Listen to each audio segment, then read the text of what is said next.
So when I was a little girl, I was very outgoing. I would go up to people and just talk to them. I always would sing.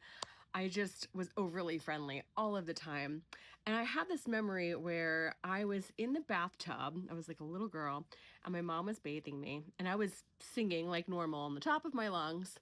And I remember turning to my mother and asking her and saying, "Mom, do you think I could be a famous singer one day?" And she didn't even look at me, and she just I remember the look on her face, just like of "No," is how she replied. "No." And that moment, it was as if a sword had went through my heart of, like, this instant awareness of, like, "Oh, shit. I can't sing. This whole time I thought I could sing. I've been singing on the top of my lungs, and here I finally asked my mother what she thinks of me and my voice, and it was this very quick rejection, and it stung, and it stuck with me for several years, probably until about when I was, like, 30, in my mid-30s. I believed I couldn't sing. In fact, I believed I didn't have a voice. This was the beginning of a trauma for me, that I wasn't being uplifted, I wasn't being, supported, you know, it was just a very harsh response for a child.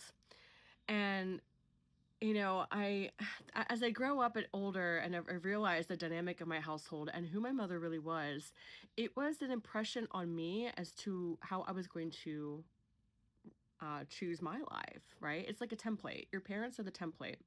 And so for me, I started to realize that I didn't want to be a mother because my mother-daughter relationship wasn't really warm. It wasn't supportive, it wasn't encouraging.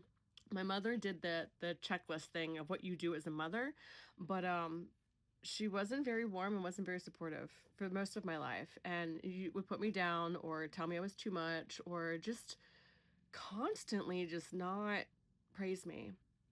And I'm sure that she loved me somewhere in there, but it was very painful to have that reality growing up and for that to not to change. And so for me, it scared me to have children because I didn't want to have a child and that child and I not get along or we have an estrangement. And it's just interesting how your upbringing forms who you are as an identity and then your choices. And so my connection with my mother is not an excuse as to why I'm not having children. It was a decision I made.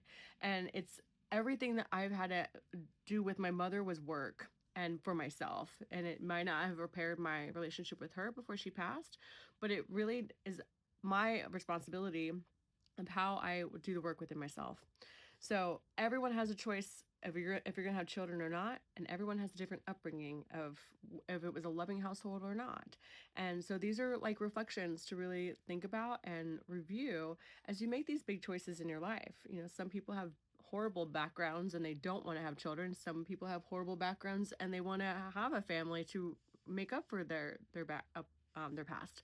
So these are all beautiful topics that I really want to discuss in the child free community group that I just launched. If you're interested in being a part of that online community, please check the link below.